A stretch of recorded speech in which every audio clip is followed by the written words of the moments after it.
روایتی رقص و نہایت دھوم دھام سے پاکستان میلے کی رونقوں کا آغاز ہوا، جہاں ڈھول بجاتے رقص کرتے یہ افراد لوگوں کو خوش آمدید تو کہہ رہے ہیں، لیکن ان افراد کی پذیرائی کرنے کی بجائے لوگوں نے چلچلاتی دھوپ سے بچنے کو اس میلے پر ترجیح دی۔ یہ مناظر اس نمائش کے ویران میدان کے ہیں، جہاں دور دراز سے آئے یہ ہنرمند اپنے سٹال سجائے تو بیٹھے ہیں، لیکن گرمی کی وجہ سے خریدار کم ہیں۔ گرمی کی وجہ سے بالکل افیکٹ ہو رہا ہے، یعنی کہ یہاں پر کسٹمر کے جو سا بہت کم آ رہا ہے۔ گرمی کی وجہ سے گیدرنگ بہت کم ہے۔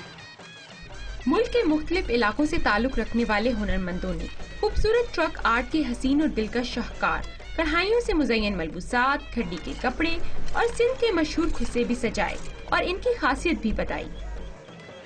سوتی کپڑا ہے، گرمیوں میں زیادہ ٹھنڈا لگتا ہے، سیال میں گرم لگتا ہے۔ ہاتھ کا کام ہے، اس میں مشین کا ایک ٹانکا ہی نہیں، تو ابھی بہت چارج لیتے ہیں، لیکن محنت بہت ہے اس میں۔ اس نمائش میں ہاتھ پر ہاتھ دھرے بیٹھے گرمی کے ستائے بیشتر دستکار عوام کی عدم دلچسپی پر مایوس نظر آئے۔ ملک بھر سے آئے ہوئے ان ہنرمند افراد کا کہنا ہے کہ اس گرمی کی شدت نے نہ صرف ان کے کاروبار کو بری طرح متاثر کیا ہے، بلکہ اس پاکستان میلے کی رونقوں کو بھی ماند کر دیا ہے۔ کیمرہ مین ندیم خان کے ساتھ انیسہ الیاس، ڈان نیوز، اسلام آباد۔